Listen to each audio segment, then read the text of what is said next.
안녕하세요. 성산 케미TV입니다. 자, 애청자 여러분 오늘 고생하셨습니다. 오늘 시장은 전체적으로 코스피 시장은 외국인이, 코닥 시장은 그 기관들이 좀 이끌어준 시장이었죠. 자, 시장 상황을 잠깐 살펴보면 코스피 시장 같은 경우는 이제 개인이 매도세가 있었고 역시 기관의 매도세가 있었는데 전체적으로 외국인이 강하게 좀 이끌어준 시장이었습니다. 코닥 시장도 보면 이렇게 이제 외국인 좀 매도세가 있었고 전체적으로 기관이 이끌어준 시장이었죠. 사실 어제 미국 시장이 강한 거에 비하면 이 정도의 상승폭은 좀 약하긴 한데 어쨌거나 코스피 시장 0.62%, 코닥 시장이 0.48% 올라가 주면서 다행히 기분 좋게 어느 정도 올라가 주었습니다. HLB 그룹들도 살짝 반등해 줬는데 어제 또 급락한 거에 비해서 많이 올라온 게 아니죠. 그렇기 때문에 항상 옆으로 가는 구간이 중요하더라는데 이런 공간이 아마 되지 않을까 싶고, HLB 생명과학도 어제 좀 급락한 걸 어느 정도 회복해주면 좋은데 역시나 아직은 이렇게 옆으로 가는 이런 구간들이 있죠. 이 구간이 반드시 나와야 되는데 지금 이러한 기간 조정이 이루어지고 있지 않나 개인적으로 한번 생각해 봅니다. 다시 투자자의 동향을 살펴보면 HLB 같은 경우에 자 이렇게 외국인들 매수가 있었고 여기 개인이 HLB 생명과학 같은 경우에 외국인 매수가 있었고 개인이 거의 홀로 매도했죠. 외국인과 기관의 양매수세가 있었습니다. HLB를 좀 보면 상거래일제 외국인이 매도를 한다 하더라도 역시나 기관 쪽에서 좀 받쳐준 이런 모습이 있죠. 투신이나 요즘 매도한다 하더라도 많은 금액이 아니고 얼마 전부터 이렇게 그래도 기관의 매수세가 좀 잡히고 있습니다. 사실 가장 걱정되는 건 이 HLB 공매도죠. 셀트리온이나 HLB 그룹주들은 공매도 세력들이 맹간히 괴롭히기 때문에 또 어제 역대 좀 최대 공매도가 나왔었습니다.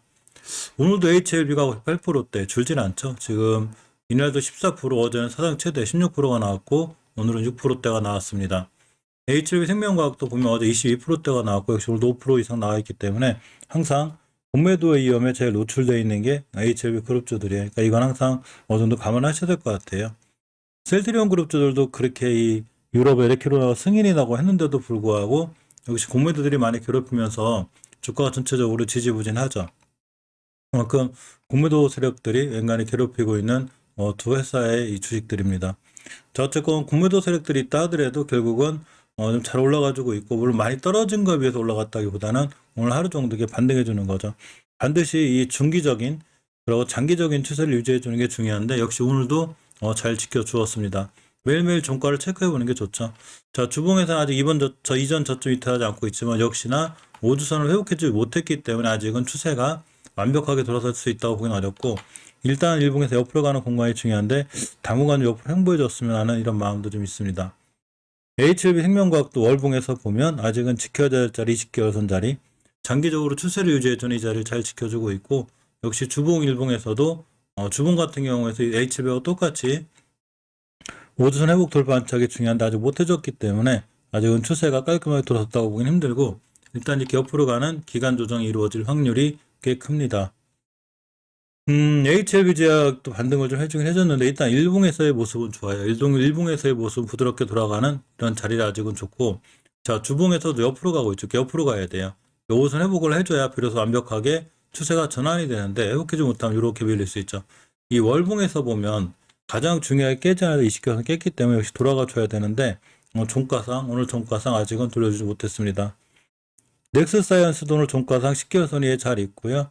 주봉에서 보면 오늘 밀리면 이번 주 5선까지 한번 쉴 수 있다고 그랬죠. 이거 깨게 되면 위험하긴 하지만 깨지 않으면 한 주 쉬고 다시 갈 수 있는 이런 상황이 되기도 합니다. 일봉에선 역시나 21선 기준으로 대응하는 게 좀 좋은 전략 같고요. 제일 강하게 올라간 게 지트리비에트인데 사실 오늘 HK는 많이 올라갔거든요. 아무래도 화이자가 좀 머크가 영향을 미치지 않나 이렇게 생각해 봅니다. 머크의 승인이 좀 빨라질 것 같다는 얘기들이 들리고 있죠. 자, 역시나 그렇다 하더라도 어쨌거나 주식은 추세에 순응하는데 이렇게 우상향 기조를 잘 유지하고 있고, 깨지 않아야 될 5개선을 잘 지켜줌으로 인해서 추세가 유지된다는 걸 알 수 있죠. 주봉에서도 이전 변곡점을 좀 돌파해주고 나가는 상황에서 사실은 지금 상황이 굉장히 좋아요. 따라서 내일부터라도 5주선 이하로만 떨어지지 않으면 다시 한번 잘 올라갈 수 있습니다.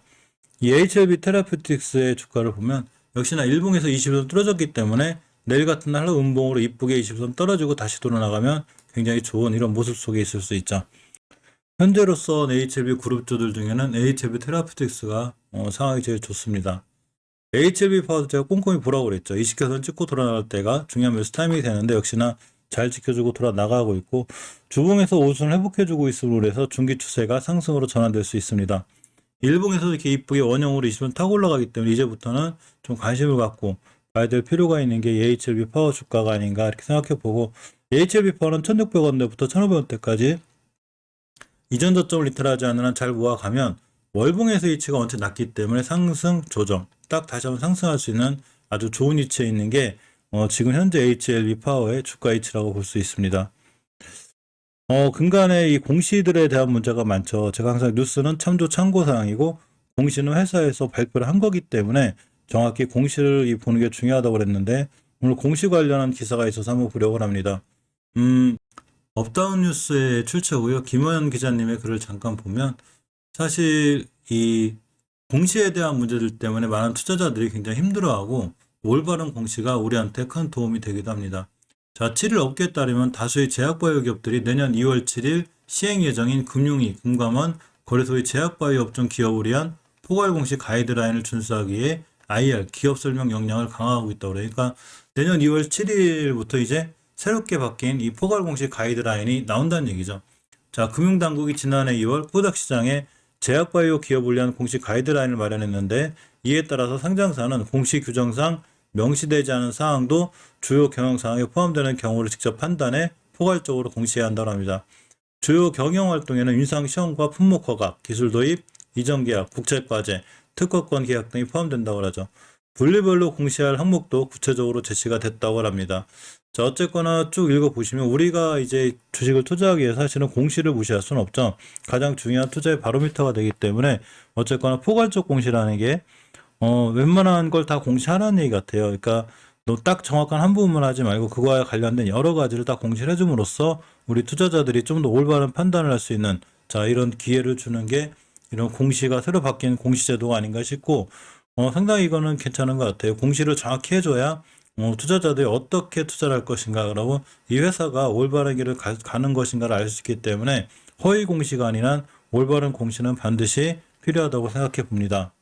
자, 어쨌건 우리는 이 나노젠 나노코박스에 관해서 신경을 안 쓸 수가 없죠. 아직 새로운 소식은 들려오지 않지만 어쨌거나 나노젠 측에서 즉 호나든 회장이 정부에 아무래도 나노코박스의 긴급 사용 승인을 다시 한번 요청한 것 같아요. 예전에 신청했다가 아직 보류가 되어 있는 거기 때문에 두 번 신청했다기보다는 다시 한번 이 나노젠 임상에서 초기 성공을 입증했기 때문에 최대한 빨리 좀 승인을 내달라는 이런 유형의 좀 얘기를 한 것 같습니다. 물론 어디까지나 베트남 현지 언론에서 나온 뉴스긴 해도 베트남 현지 언론 뉴스라 하더라도 참고 상대로 보는 게 좋다고 그랬죠. 사실 나노코박스가 승인 나오면 대박일 것 같아요.